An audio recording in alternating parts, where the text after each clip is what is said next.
નાંદોદ તાલુકાના જુનારાજ ગામે નાવડી મારફતે પહોંચી આરોગ્ય ટીમે એડવાન્સ પોલિયો રસીકરણ કાર્ય પૂરું કર્યું હતું.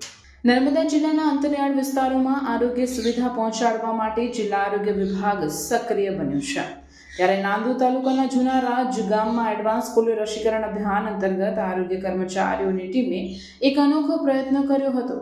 કરજણ ડેમના કેચમેન્ટ વિસ્તારમાં વસેલા ગામ સુધી ટીમ નાવડી મારફતે પહોંચી હતી. નાવડીમાં રસીકરણ કીટ, કોલ્ડ બોક્સ અને હિંમત સાથે ટીમે ગામના દરેક ફળિયા ખૂણામાં જઈને 0 થી 5 વર્ષના બાળકોને પોલિયોનો ડોઝ આપ્યો હતો. દરેક ફળિયામાં જઈને કોઈ બાળક ચૂકી ન જાય એ ધ્યેય સાથે ટીમે ઘર દીઠ સર્વે કરીને બાળકોનું રસીકરણ પૂર્ણ કર્યું હતું. નદી પારથી લાવેલા પોલિયોના દરેક ટીપામાં ટીમના સમર્પણ, જવાબદારી અને સેવા ભાવના ઝળકતી હતી. કુદરતી અવરોધો વચ્ચે પણ દરેક બાળક સુધી પોલિયોના ટીપા પહોંચાડવાનો સંકલ્પ સાકાર કર્યો હતો.